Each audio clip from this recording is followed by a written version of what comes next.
Hola, buenas noches, bienvenidos. Como siempre es un placer saludarlos a esta hora del día, cuando ya se está acabando este martes. Vamos a hablar hoy, es tiempo de hablar del salario mínimo en Colombia. Como todos los años en esta época, esta es la discusión. Ya se instaló formalmente la mesa de concertación entre el gobierno nacional, los empresarios y las centrales obreras para discutir el incremento para el próximo año, para el 2024. Una discusión donde la palabra clave es prudencia por la economía, que está muy golpeada, y por la inflación que no cede, podría cerrar este año, es lo que estiman en 9.7%. El ambiente, dice la ministra de Trabajo, es de concertación, de buen ánimo.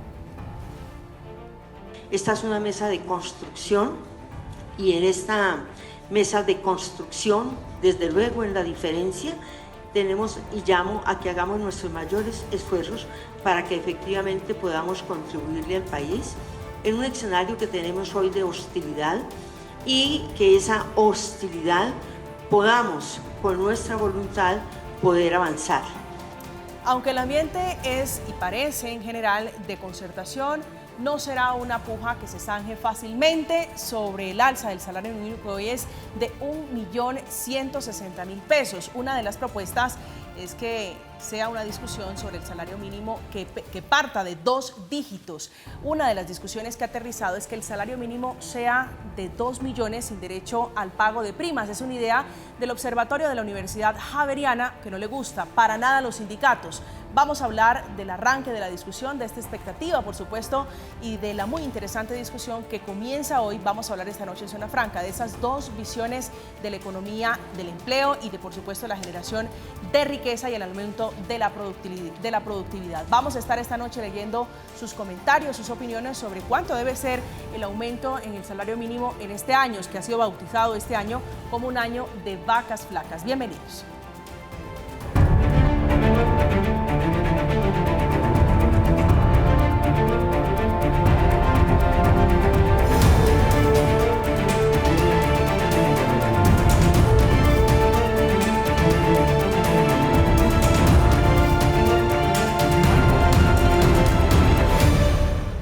Hay un cronograma ya establecido, las partes tendrán hasta el 30 de diciembre para concertar, de lo contrario podría hacerse vía decreto después de conocerse, por supuesto, los datos de la tasa de desempleo que va a publicar el DANE el próximo 4 de diciembre. A propósito de esta discusión, Jaime Alberto Cabal, que es el presidente de FENALCO, dio sus razones del por qué el aumento del salario mínimo debe ser prudencial y apartado, lejos de una discusión de reforma al sistema de trabajo, el sistema laboral en Colombia. Creemos además que es inoportuno el trámite de esta reforma laboral en este momento cuando la economía está en una contracción, en un crecimiento negativo, como lo divulgó el DANE, del 0.3%. Es inconveniente también cuando el comercio, la construcción, la industria y la agricultura están decreciendo en un momento que son los mayores generadores de empleo en Colombia. Esta noche uno de los hombres protagonistas en esa discusión es Fabio Arias, es presidente de la Central Unitaria de Trabajadores, que es la CUT. Doctor Arias, bienvenido, un gusto saludarlo. María Camila, buenas noches para todos los televidentes, buenas noches para César y para Jason. Bueno, agradecer la invitación y decir que evidentemente esta es una oportunidad histórica para que el tema de la recesión económica que hoy tengamos podamos implementar y desarrollar acciones que desarrollen la actividad económica. Ya vamos a desarrollar esas que son los planteamientos de los sindicatos. Es esta noche con nosotros Jason Andrés Balaguera, que es CEO de Values AAA Investment Banking y profesor experto en banca financiera, es administrador de empresas. Jason, bienvenido, un gusto saludarlo. Muy buenas tardes, ¿cómo están? Un gusto saludarlos. Gracias por aceptar esta invitación. César Pavón es director macro de Fedesarrollo, que es uno de los tanques de pensamiento sobre estos temas económicos más importantes del país. César, bienvenido, un gusto saludar. Buenas noches, María Camila, a mis copanelistas, a los televidentes. Un placer acá desde Fedesarrollo, siempre participando en estas discusiones tan relevantes para el país. Gracias por aceptar esta discusión, este diálogo hoy en Zona Franca. Doctor Fabio, ¿cómo comenzaron? Hoy arrancaron formalmente las discusiones, fue instalada la mesa. ¿Con qué ánimo comenzaron ustedes, los trabajadores, pidiendo qué cifra? No, es evidente que la mesa está un poco tensa, especialmente porque los empresarios pues han expresado siempre un descontento generalizado con el gobierno de una parte y con las reformas sociales que están transitando en el Congreso. Pero en medio exactamente de esas diferencias que tenemos, normales, ¿sí?, logramos hacer un acuerdo que nos parece muy significativo para el país, y es que por consenso, gobierno, empresario y trabajadores, aceptamos de que se lleve al Congreso de la República la ratificación del convenio 190 de la OIT. Este es un convenio que tiene como aspecto principal buscar que sea liberada de violencia y acoso laboral y sexual el mundo del trabajo. Y eso es muy importante para los trabajadores en general y en particular para las mujeres.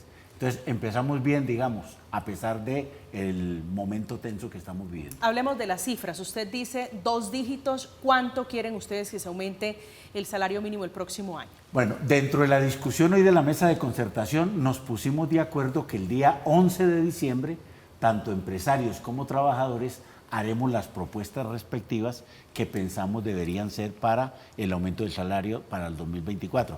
De tal manera que nos van a perdonar de que no demos ninguna cifra hoy, puesto que vamos a esperar primero que el DANE diga cuánto es la cifra de desempleo, la da ahora el 30 de noviembre, y la tasa de inflación la da el día 7 de diciembre a las 6 de la tarde. De tal manera que no vamos a tener la oportunidad de, ahí sí como se dice, conformar una propuesta, sino hasta el día 11 de diciembre, y ese fue el compromiso que adquirimos hoy en la mesa de concertación. César, ¿usted cómo ve el arranque de la discusión que comienza hoy sobre el salario mínimo? Claro, María Camila, pues yo creo que es importante recordarle a los televidentes cuáles son los principales factores que uno debería tener en cuenta en la discusión del salario mínimo. Y básicamente son 2. Uno que es la inflación, que busca principalmente preservar el poder adquisitivo de los colombianos, y un segundo que es la productividad, que es básicamente reconocerle al trabajador el aporte que ha hecho en producción. Desde FEDESarrollo consideramos que, pues siguiendo las estadísticas y lo que vemos hoy en día con una inflación esperada de un 9,6%, de acuerdo a lo que dicen la mayoría de analistas, y una productividad que se mantiene por la situación económica relativamente estancada, vemos que la propuesta y lo que esperamos desde FEDESarrollo es que el salario mínimo esté por debajo de un dígito. Es un poco lo que estamos viendo en un contexto macroeconómico adverso, una situación del crecimiento que vimos el tercer trimestre negativo, con unos niveles de inflación muy altos. Entonces es como la visión que desde FEDESarrollo compartimos en este momento. Jason, su lectura. Bueno, el país viene enfrentando retos económicos muy importantes en los últimos años. Después de la pandemia, básicamente los gobiernos optaron por bajar las tasas de interés para reactivar la economía. Eso llevó a que en los últimos años generáramos una inflación histórica respecto a las últimas décadas que había tenido el país. Y eso no fue solo en Colombia, fue a nivel mundial porque fue un fenómeno que se generó a nivel global. Y ahorita pues estamos en un proceso en el que tenemos una inflación que se ha podido controlar un poco, dado las acciones que el Banco de la República en estos últimos meses tomó.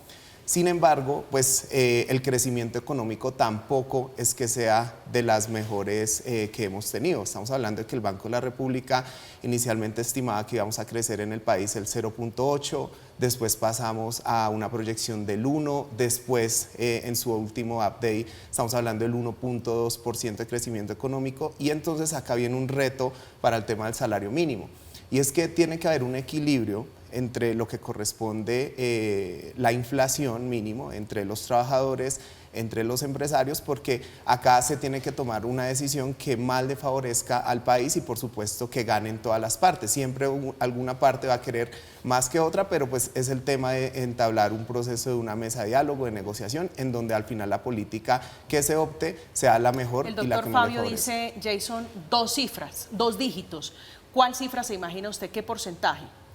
En nuestro banco de inversión, en la parte de investigación, hemos estado hablando de entre un 10 a máximo un 13% de incremento para el salario mínimo en 2024. ¿Esa cifra, doctor Arias, les llama la atención a ustedes desde la CUT? Todo lo que sea en 2 dígitos nos llama la atención, ¿sí?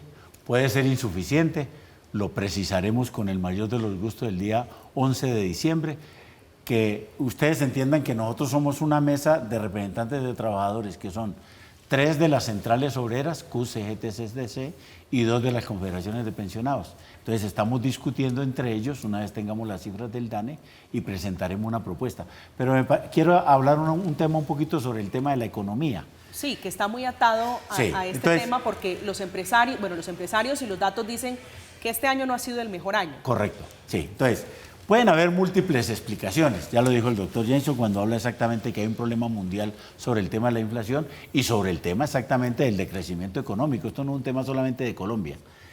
Pero bueno, nosotros decimos, hay por lo menos a nuestra manera de ver 2 variables que deberían modificarse sustancialmente para reactivar la economía. El uno, las tasas de interés. Es decir, el doctor Mauricio Cabrera, un economista con alguna relevancia en el país, ¿sí?, ha venido sosteniendo en sus últimas columnas de que la responsabilidad sobre el decrecimiento económico y sobre el decrecimiento del consumo de los hogares, que es un sector que es importantísimo para crecer económicamente. El 75% del consumo de los hogares está dándole muy duro al Producto Interno Bruto. Entonces, si ambos han decrecido, dice el doctor Mauricio Cabrera, se debe exactamente a las tasas de interés que puso el Banco de la República.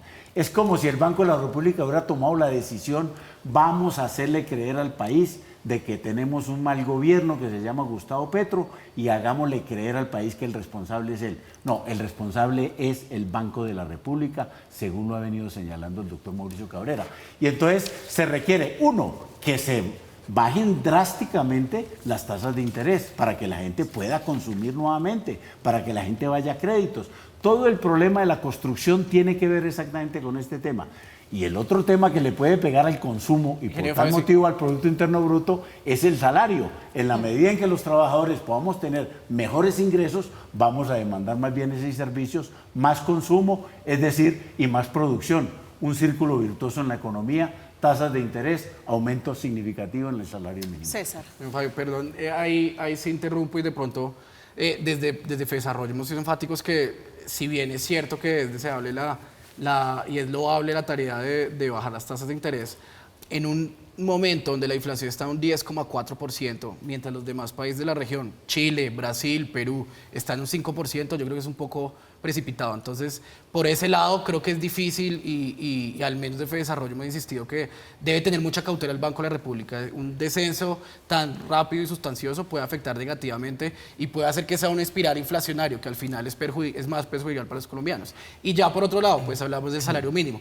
Desde FEDesarrollo sí creemos que subirlo por encima de 2 dígitos y por encima de la inflación y la productividad, que son los criterios técnicos que deberíamos tener en cuenta, de hecho podría generar aún mayores niveles de desempleo. Esto ya hay estudios empíricos, por ejemplo, el equipo técnico del Banco de la República hizo un estudio muy bueno y muy profundo de toda la literatura. Pero hay un dato empírico que es incontrastable. El aumento del salario de este año fue el 16%, ¿sí? ¿Y la tasa de desempleo cuándo es? Bajó con respecto al 31 de diciembre. O sea que pueden haber estudios empíricos, pero hay un dato contundente que hoy habla de que aumentar los salarios no necesariamente reduce el empleo. Pero el tema y el contexto, y le entiendo a César, es el momento de la economía que no es el mejor. A usted cuando le dicen que la palabra tiene que ser prudencia, ¿se imagina un incremento de qué porcentaje, César? Nosotros en FEDesarrollo creemos que alineado con las 2 variables que he mencionado, inflación 9,6% y una productividad estancada en vista del mal desempeño económico, pues un 9,6% nos parece prudente. Yo sí creo que es importante. Estamos más cerca del doctor Jason, por supuesto. Bueno, acá yo quisiera comentar algo que es importante. Por lo menos está en el 13, es que no ha pasado, no ha pasado de un dígito. Porque bueno, digamos, yo quiero comentar algo y es importante. Cuando uno inicia a hacer los procesos de ver el tema de la inflación versus el crecimiento económico, hay un fenómeno que lamentablemente nos engañamos a nivel general por los números. Puede que el país en su época después de la pandemia haya crecido económicamente bastante, pero también la inflación creció bastante. Entonces, no necesariamente el crecimiento económico significa que sea un crecimiento real, porque es como si yo generara más ingresos, pero gastara también más, porque la inflación es el impuesto más alto que pagan todos los colombianos. En ese orden de ideas, es fundamental que el salario mínimo también tenga en cuenta estas variables, porque puede que nosotros hayamos crecido menos este año en cuanto al PIB. Ya lo decía el mismo ministro de Hacienda, decía, listo, crecimos menos, pero básicamente el poder adquisitivo de las personas también aumentó un poco respecto a que las cosas no subieron tanto de precio. Y ahorita hay un problema con las tasas de interés, que era lo que comentaba el doctor Fabio, y es que el problema con las tasas de interés alta es que disminuye sectores como el de la construcción, claro. Empieza a haber menos proyectos y demás, y entonces también no es rentable para los empresarios apalancarse en créditos, porque prácticamente trabajan para pagarle en intereses a los bancos. El mismo ministro Ocampo lo ha dicho varias veces en su cuenta de X, y es que deberían ya por lo menos mantener las tasas y, pensando en el siguiente año, empezar a ver cómo se van a ir disminuyendo. Pero Colombia no va a hacer eso, ni el Banco de la República, hasta que no sea una política que desde la misma Reserva Federal de los Estados Unidos ellos empiecen por hacer estos procesos. Ya hay unos países de la región de Latinoamérica que han empezado, digamos, como a mantenerlas, en algunos casos disminuirlas, pero sí es importante que tengamos en cuenta esto. Mínimo, lo que debe ser el aumento del salario mínimo debería ser el porcentaje de la inflación. De ahí para arriba, digamos, unos puntos que normalmente se dan, pero sí definitivamente, como el año pasado, que se aumentó el 16% respecto a la situación económica que hay hoy día, es muy difícil para un gobierno optar a esta posición. ¿Usted ve el mismo riesgo que ve César? ¿Riesgo de desempleo si se llega a aumentar más de la cuenta?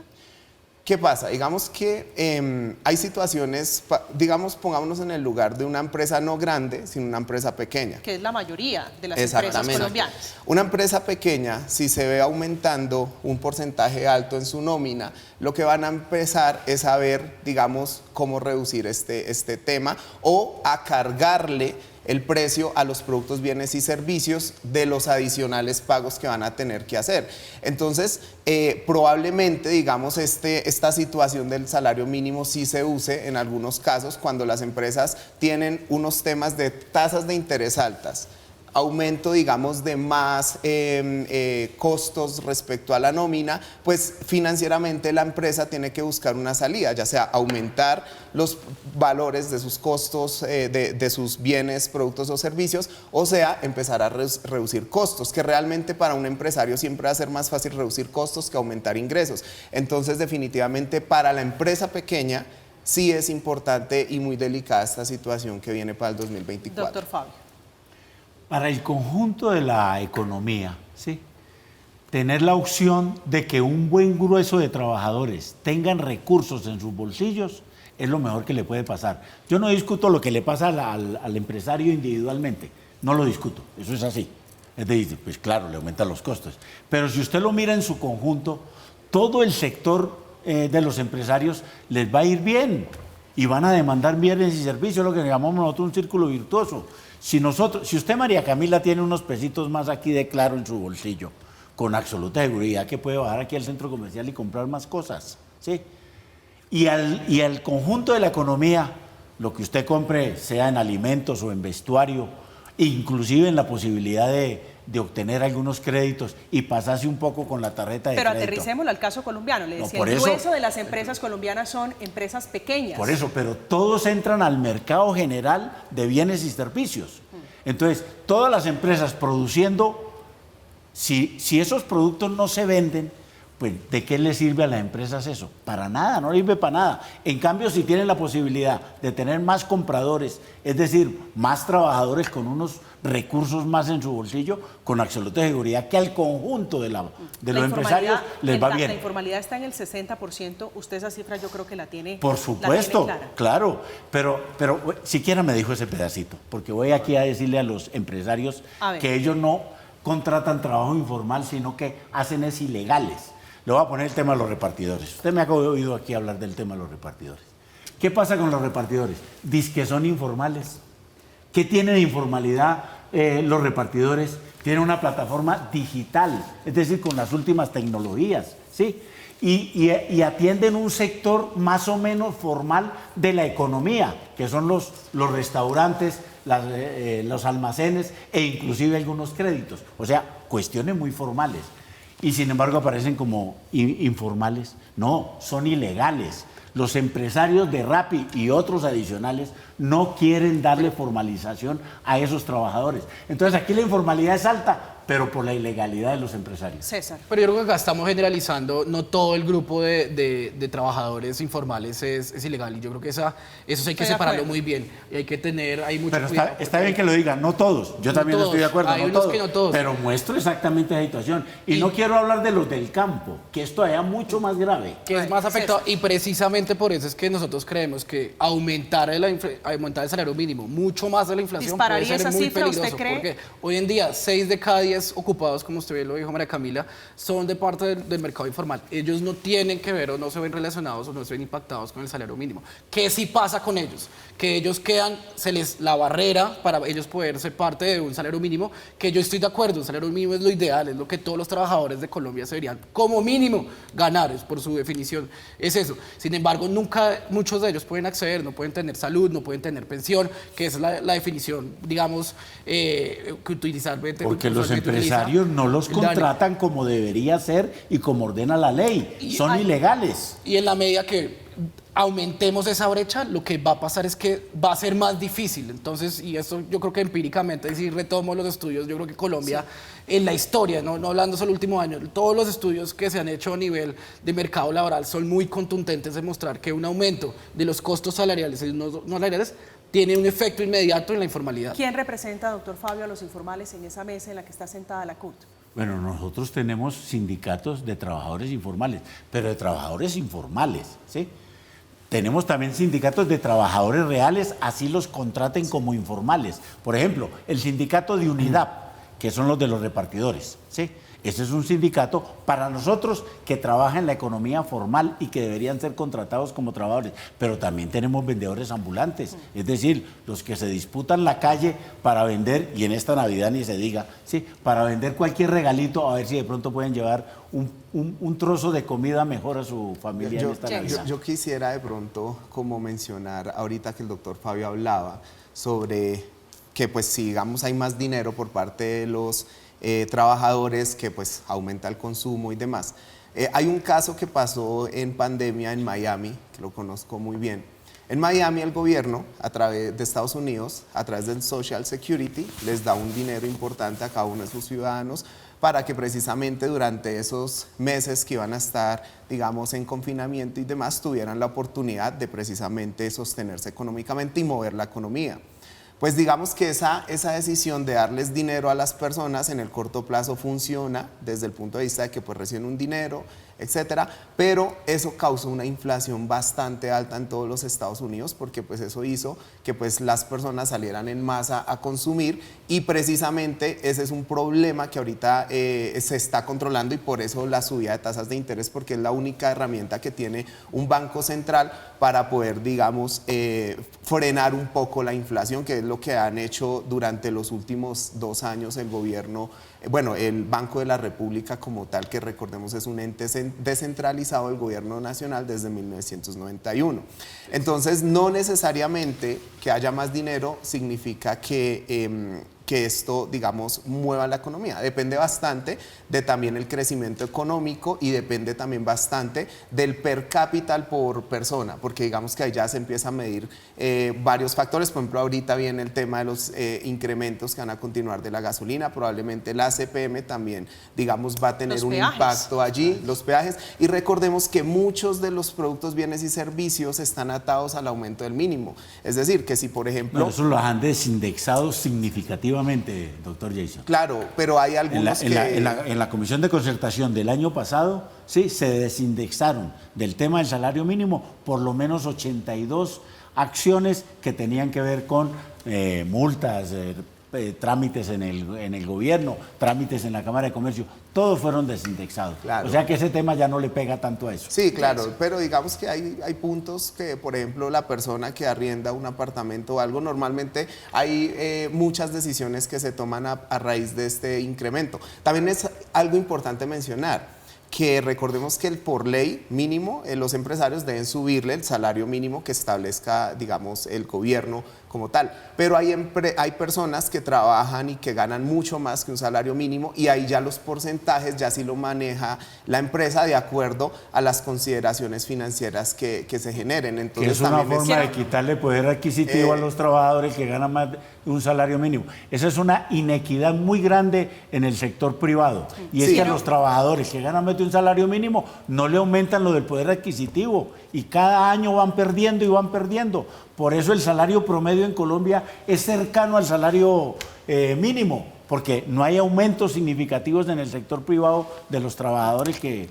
Conozco trabajadores en ARA que hace 6 años no le aumentan el salario. César. No, yo creo que ahí un poco también hay que conectar con el tema de productividad. No es solamente el tema que el salario mínimo sea, el salario mediano sea bajo, sencillamente porque los salarios no se han aumentado, sino es un problema estructural, y desde FEDesarrollo lo hemos venido destacando hace mucho, y sé que en la CUT y en varias centrales sindicatos lo tienen presentes, cómo hacer para aumentar la productividad. Y yo creo que la pregunta de fondo que muchas veces olvidamos de este debate es eso, cómo aumentamos la productividad, y creo que no necesariamente es un causante en lo que acaba de mencionar.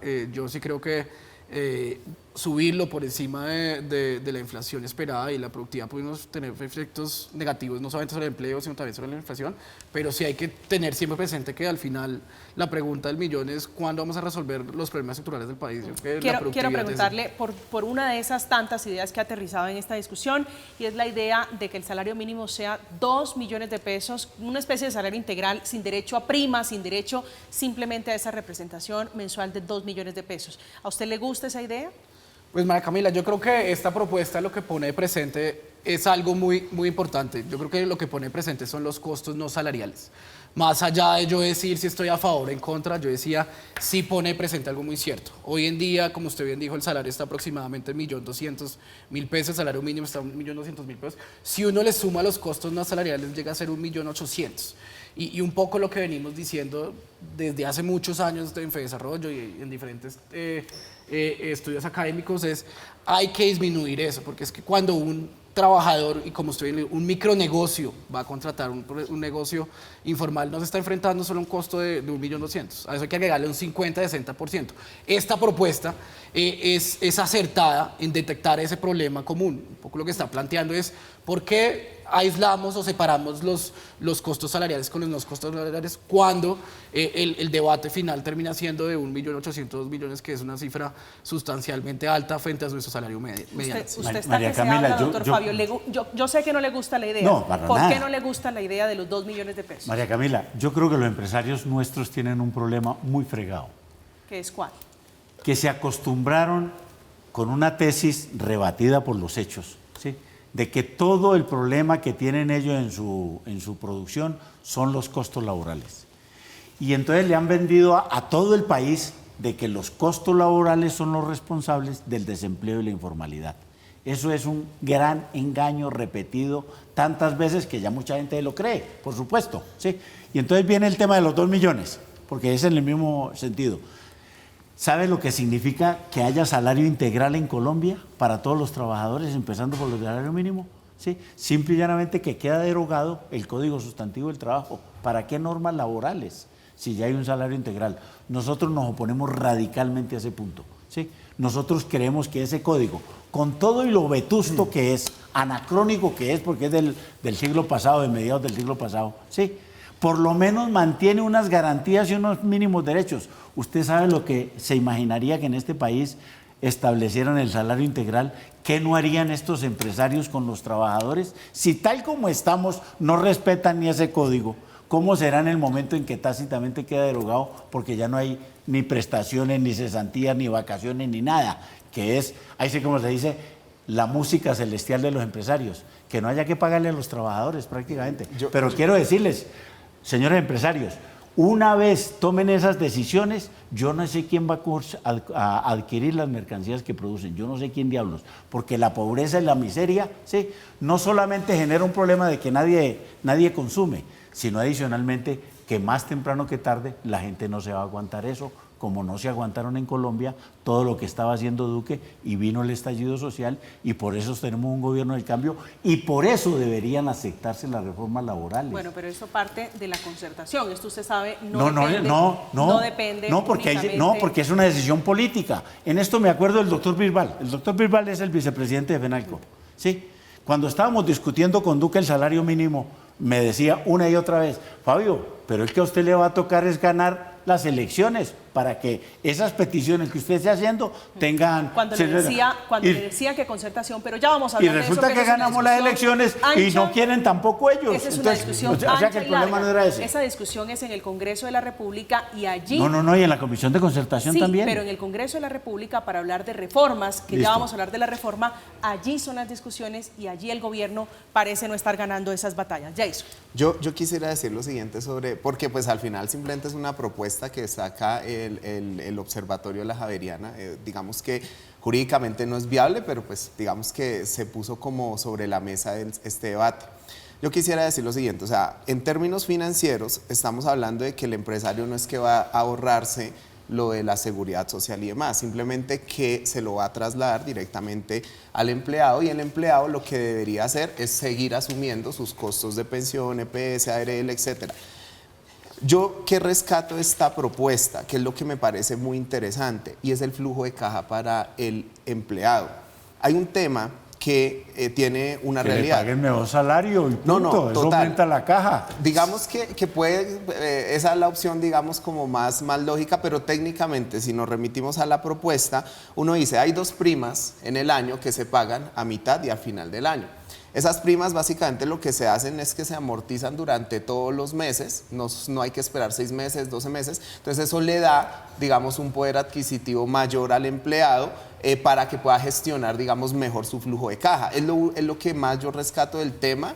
Sin embargo, repito, o sea, no es una propuesta que sea ejecutable, viable, técnicamente puede que sea viable, pero no legalmente porque pues ahí ya considera otros aspectos ya más de ley y demás. Y a mí me gustaría complementar que no necesariamente implica, nuevamente, yo no voy a detallar si es acertado o no la reforma, pero sí pone presente los costos no salariales. Yo creo que sí vale la pena tener esto en la discusión porque no creo que sea eliminarlo. ¿Por qué cree que las vacaciones son costos no salariales? No, pero no me refiero a los costos no salariales como eso, pero recordemos, por ejemplo, la reforma del 2012.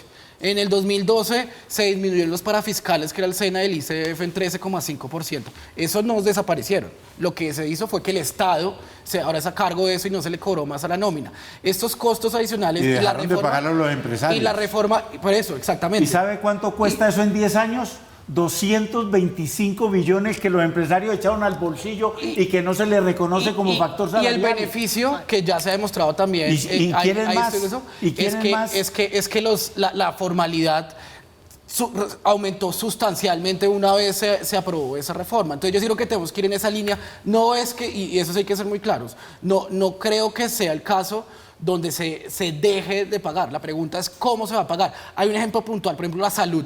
La salud hoy en día, si uno es independiente, una persona que gane eso es un salario... gallo, ir a pagar, sacar la planilla y pagar, cuando eso se lo hace la empresa, ¿cuál es la necesidad de poner al empleado? Y le doy un dato adicional. Hoy en día, proporcionalmente a un salario, están pagando mucho más los que ganan un salario mínimo a los que ganan 3 o 4 salarios mínimos. Fue desarrollado una propuesta ahí donde sea mucho más equitativo. Entonces, si yo gano un salario mínimo, soy independiente y voy a cotizar a salud, yo no debería pagar, mientras los que están de salarios de 3, 4, 5, sí deberían pagar relativo a su ingreso. Entonces, yo no creo que la discusión sea tanto en eliminarlos, no creo que sea el caso. Yo sí creo que es importante tener presente que el salario mínimo no solo se refiere a esos 1.200.000 pesos que tenemos hoy en día, sino que hay que sumarle otros 600.000 pesos aproximadamente y vale la pena tener esa discusión, que hoy en día el salario mínimo está rondando con costos salariales y no salariales cercano al 1.800.000, 2 millones. Yo creo que eso es lo valioso de la propuesta. El doctor Cabal dijo en estos días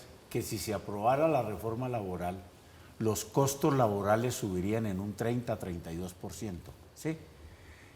Eso tiene dos visiones. Uno, o sea que todo eso nos han quitado en estos 32 años.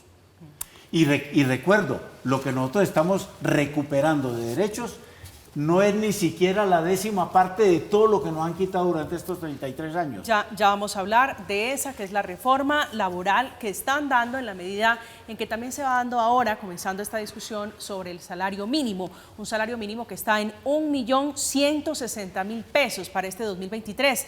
Dice la República que las apuestas para el aumento para el próximo año llegarían hasta el 13%, entre un 11 y 13%, y que el alza sería entre 127.000 y 150.000 pesos. Hacemos una pausa, estamos en Zona Franca, ya volvemos. Estamos de regreso esta noche en Zona Franca. Gracias por seguir conectados con nosotros. Vamos a hablar ahora de la ANDI, que publicó la encuesta de opinión industrial conjunta que revela que la economía no va bien, pero también revela los motivos por los que algunas empresas prefieren ubicarse en otros países distintos a Colombia. La incertidumbre económica del país tiene el 41.1% y la incertidumbre por el impacto de las reformas tiene otro porcentaje considerable, junto a la seguridad jurídica, que tiene el 24.7%. ¿Cómo vamos a hacer con esas cifras, doctor Fabio? Usted que estaba hablando de la reforma a la reforma laboral, que dice, entre otras cosas, gremios no debería darse conjuntamente con la discusión del salario mínimo. El problema de esas encuestas es que les preguntan a los mismos que quieren simple y llanamente decir lo que quieren decir la encuesta. Pero usted, ¿cómo sabe a quién le preguntaron? ¿A los empresarios?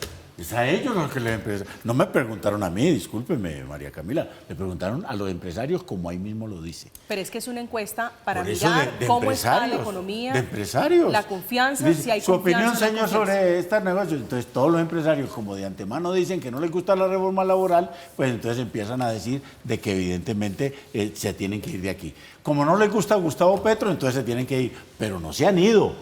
Ojo con esto, no se han ido. Eso que dicen que yo me voy a ir, ¿qué es lo que quieren presionar? Pues que evidentemente se modifiquen las reformas que están presentadas. Entonces, aquí venimos en el tema de fondo, ¿sí? ¿Cómo eran los empresarios antes de 1990, María Camila? ¿Cómo eran? Que les tocaba pagar todas estas cosas y que no se apropiaron del trabajo de los trabajadores en las cuantías que se han apropiado. Por la reforma tributaria del 2013, la de Santos, se echaron al bolsillo en estos 10 años 225 billones de pesos que dejaron de pagar de salud, SENA y bienestar familiar. Por el tema de los recargos nocturnos, en los últimos, solo recargos nocturnos, no estoy hablando de los dominicales y vestidos, cuentas que hemos podido hacer, se han echado al bolsillo 75 billones de pesos. Y todo eso sume y sume privilegios. Por eso el doctor Cabal no quiere la reforma, porque sabe que pierde esos recursos que ya le echó al bolsillo. Pero ahí sí yo vengo a decir, ¿qué tipo de empresarios teníamos antes de 1990 y qué tipo de empresarios teníamos ahora? Todo, lo quieren todo regalado, así no puede ser. Yo creo que más allá de lo que especulan, yo creo que hay que ver las cifras, hay que ver la realidad. Y lo cierto es que hace 2 semanas tuvimos la noticia del PIB, ¿no? Se contrajo 0,3%. Por el Banco de la República. Por el Banco de la República. Lo que más nos llama la atención y lo que hemos destacado en Fedesarrollo, que es lo que más ha caído, la inversión. La inversión, y esto no es los empresarios diciendo yo no creo, es resultado, la inversión del país está en sus niveles más bajos, es incluso el único sector que no se ha recuperado frente a los niveles pre la pandemia. Entonces yo sí creo que, y en esto sí hay un tema de realidad, que desde Fedesarrollo hemos sido muy enfático la importancia de la certidumbre, y no solamente cubre el tema de la reforma laboral. Yo ya hablaré, si quieren, de los detalles. El doctor Cabal dice que no se deberían dar las dos discusiones, salario mínimo y reforma laboral. ¿Usted cree que es acertada esa percepción? Estoy completamente de acuerdo. Yo creo que... Nunca se quejó en las oportunidades anteriores que hizo la reforma laboral, voy a hablar la de Uribe, la ley 789, nunca se le ocurrió ese punto, ¿sí? Pero yo sí creo y ahora sí se le ocurre. No puede ser tan oportunista el doctor Cabal. Pero yo sí creo que este ambiente económico es fundamental para tenerlo en cuenta en la negociación del salario mínimo. Estamos en un momento de contracción, la inversión está en sus niveles más bajos de los últimos 10, 20 años. ¿Y cómo hacemos para recuperarlo? Se requiere certidumbre. Y yo sí creo que en esa medida es muy diferente partir una negociación del salario mínimo en un contexto de bonanza o de buenos resultados económicos. Ahorita lo que es muy claro y no hay duda es el bajo rendimiento de la economía. El desempleo, si bien iba mejorando, el dato de septiembre, lo cierto es que mejoró frente a agosto. Nuestra expectativa es que cerremos el año con un crecimiento del 1% el próximo año. No estaremos mucho mejor que ese dato, por lo cual es un llamado de atención a que no es una situación, y como diríamos informalmente, el palo no está para cucharas. Desde FEDesarrollo sí llamamos nuevamente la atención a ser precavidos y tener mucha atención en estas decisiones que tienen tanta importancia, no solo en el mercado laboral, sino en general en la economía. Jason. Bueno, yo quisiera mencionar lo siguiente. En Values AAA, nuestro banco de inversión, nuestra labor es traer inversión extranjera a Latinoamérica. Nosotros tenemos un portafolio de casi 900 millones de dólares, en donde pues básicamente lo que hacemos es reunir fondos de capital privado para traer inversión en Latinoamérica, no solo hablo de Colombia. Cuando los inversionistas, ya que el doctor César lo mencionaba, llegan a evaluar una inversión, acá digamos un proyecto de construcción 60 millones de dólares, que es un promedio en lo que se maneja en el sector, lo primero que miran es, el tema del riesgo país, ¿sí? Entonces, si el riesgo país está muy alto, digamos que hay inversionistas que son como ácidos a invertir en países donde pues el riesgo país sea muy alto. Por otro lado, la seguridad jurídica es muy importante. Colombia históricamente ha tenido una seguridad jurídica donde ha protegido siempre el sector privado, la propiedad privada. Pero por otro lado también mira como la TRM o el dólar, digamos, las volatilidades que va a tener. Ahorita el dólar, digamos, se logra estabilizar sobre los rangos de los 4.000, pero recordemos que hace un año llegamos a alcanzar los niveles de los 5.000 pesos, que eso puede favorecer o desfavorecer la inversión extranjera dependiendo del proceso. Pero lo que sí es cierto es que Colombia, en la reforma laboral que adelante, no solamente tiene que verla desde una manera local. ¿Por qué? Porque hace 50 años los empresarios manejaban herramientas diferentes a las de hoy. Yo he estado en Silicon Valley, en California, y básicamente he visto ya empresas que están creando con un solo trabajador y empresas que facturan mucho porque se han estado, digamos, como aprovechando de toda esta inteligencia artificial que ha venido surgiendo. Entonces el mundo también está cambiando y esto lleva a que las reformas que nosotros adelantemos estén competitivas respecto a otros países, porque digamos si yo soy un fondo de inversión y quiero construir un hotel de una marca reconocida en Colombia, entonces yo digo, bueno, ¿en dónde financieramente es mejor para mí como inversionista? ¿Construirlo en Ecuador, construirlo en Colombia, construirlo en Argentina, construirlo en Bolivia, etcétera? Entonces ya también nosotros tenemos que ser competitivos porque con todo el tema tecnológico, crear una empresa en Estados Unidos, una LLC, una corporation, es muy fácil, desde $200 uno lo puede hacer, uno paga sus impuestos en este país, con todo el tema tecnológico se puede manejar. Entonces nosotros, yo hago también con la invitación al tema de la reforma que lo hagamos también mirando el benchmark de la región para que pues al final lo que mejor se decida sea lo que le convenga al país. Quiero preguntarle, doctor Fabio, por unas cifras que son de la confianza, de la seguridad y que la reflejan esta encuesta. Yo sé, ya me dijo que no le gusta, pero quisiera su traducción sobre estas cifras. La seguridad jurídica, 24.7%, el impacto de las reformas, 30.1%, y por supuesto la incertidumbre económica del país, 41.1%, que son los motivos, le estoy repitiendo las cifras que di al comienzo, por las que las empresas piensan o pensarían o desearían radicarse en un lugar distinto a Colombia.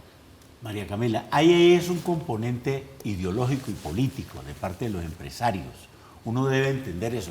¿Qué es lo que están presionando ellos con esas encuestas? ¿Sí?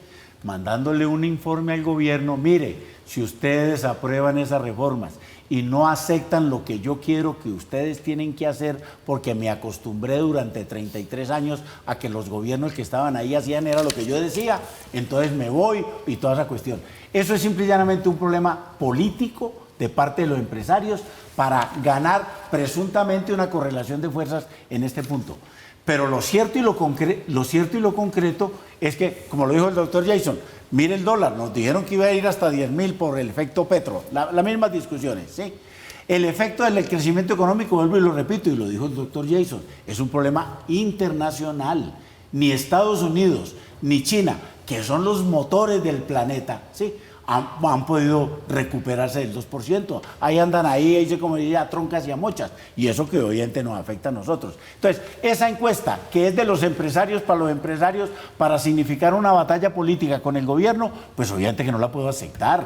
Es como si nos preguntaran a nosotros los trabajadores, ¿y usted qué opina, señor Fabio Arias, sobre la reforma laboral? Y le pregunto yo a todos mis trabajadores, pues todos van a contestar lo mismo, muy buena y ojalá que el gobierno la apruebe. Me comparte. Así no pueden ser las encuestas. Esas son encuestas de yo con yo, mejor dicho, y eso no se puede aceptar. César. No, yo insistiría un poco en el tema de esto no son encuestas, esos resultados. Estamos viendo que el PIB sí se está contrayendo y la inversión en gran medida. Y yo creo que vale la pena incluir, entonces ahora la pena... Encuesta de opinión, dice César. Discúlpame que le insista. Encuesta de opinión. Claro, no están hablando de los datos, ni los resultados, ni el crecimiento, no. Encuestas de opinión. Pero hay datos. Como opinión es una opinión. Yo estoy hablando Pero hay de los datos. Fíjense que del esta PIB. encuesta dice, por ejemplo, que la producción se redujo en un 3.3%, que las ventas se redujeron en 3.1%. Sí, pero lo que usted Tiene reflejó es datos. lo primero que dice, Sí. encuesta de opinión de los industriales sobre la incertidumbre de este gobierno y sobre la reforma laboral y sobre la seguridad jurídica. Son opiniones. Claro, César. pero yo sí diría Esas lo opiniones, contraria. esas encuestas Pero son esas siempre encuestas- perversas porque tratan de demostrar lo que ya uno sabe que van a mostrar. Pero yo sí creo que se ven en los resultados un poco el comentario y hay que partir de eso. Yo creo que la discusión del salario mínimo no puede negar de esa contracción de la inversión y cómo no es un tema de percepción ya hoy en día y es una preocupación que tenemos y creo que Eso es hay que distinto. considerarlo. Le acepto que por eso es esa- distinto, pero esa encuesta no. Por esa encuesta dice el doctor Bruce McMaster que hay que tomar decisiones concretas. Es el presidente de la ANDI haciendo una reflexión alrededor de estos datos que están revelando. A propósito de esta discusión, María Claudia Lacutir, que es la presidenta de la Cámara Colombo-Americana, explica otro de los temas ejes centrales que se deberían tener en cuenta a la hora de fijar el salario mínimo. Aquí se ha hablado de esa palabra y se llama productividad. Hacemos una pausa, ya volvemos. La solución es un acuerdo de todos, un acuerdo nacional en pro de la productividad y la generación de empleo para reactivar el consumo. Se requiere de la voluntad del gobierno, porque el compromiso del sector privado ha estado siempre presente. Hay que buscar un acuerdo y hay que trabajar de la mano, sector público, privado.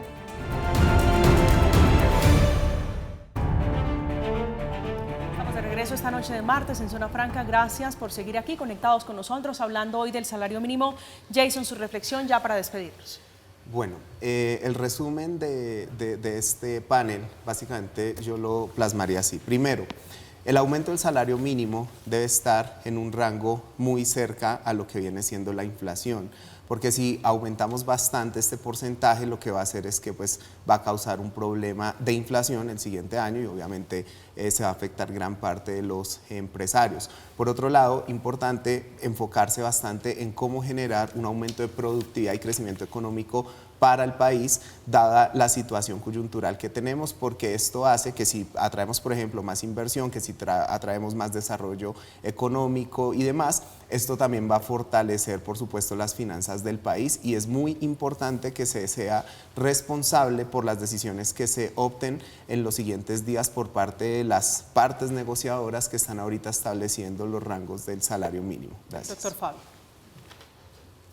El aumento en el salario mínimo y la reforma laboral son parte sustancial de las banderas que enarboló el estallido social y reclamó al país y obviamente a los partidos políticos e inclusive a los empresarios que atendieran esos reclamos.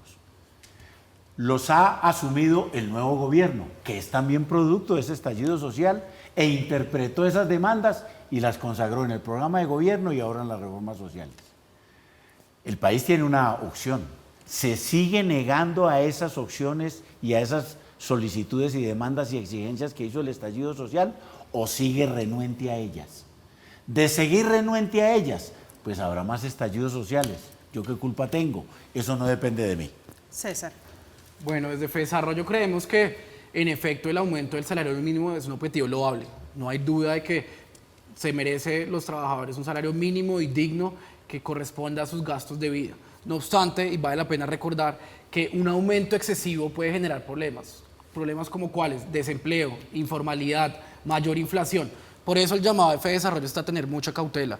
Una inflación para preservar el poder adquisitivo de un 9,6%, una productividad estancada, no nos da para un aumento del salario mínimo por encima del 10%, de 2 dígitos. Y ya de cierre, pues también hay que entender el contexto macroeconómico. Estamos en una coyuntura donde hay una desaceleración económica, ya hemos visto los datos de inversión están en sus niveles mínimos dentro de los últimos 20 años, y además vemos que los datos de empleo están empeorando. Entonces yo sí creo que el palo no está para cucharas. Entonces en esa medida nuestra recomendación es ojalá el incremento del salario mínimo se ve en un dígito. Llegamos al final de Zona Franca. César, gracias por acompañarnos esta noche. Muchas gracias por su deferencia con los televidentes de Zona Franca. A usted, María Camila, y a todos los televidentes, muchas gracias. Gracias, profesor Jason. Un gusto tenerlo esta noche aquí. Muchas gracias por la invitación. Doctor Fabio, un gusto siempre. Muchas gracias, Y María mucha Camila. suerte. A ¿Cuándo ustedes y muy se amable. vuelven a reunir? El próximo lunes. El próximo lunes. ¿Y el lunes ya habrá dato? No. Vamos a hacer El 7 de diciembre. todo el repaso de cómo está la situación económica y evidentemente las Usted dijo variables 11 de diciembre. El 11 de diciembre estaremos presentando propuestas tanto empresarios como trabajadores. 11 de diciembre, después de conocer el dato del DANE sobre, por supuesto, cómo va la economía, cómo se comporta el desempleo, cómo está la pobreza. Llegamos al final de Zona Franca. Queden con la programación habitual de Red Más. A continuación, la Tele Letal esta noche con el mejor narrador de Colombia, Eduardo Luis. Pidan domicilio. Llegamos al final. Que tengan una feliz noche. Que descansen.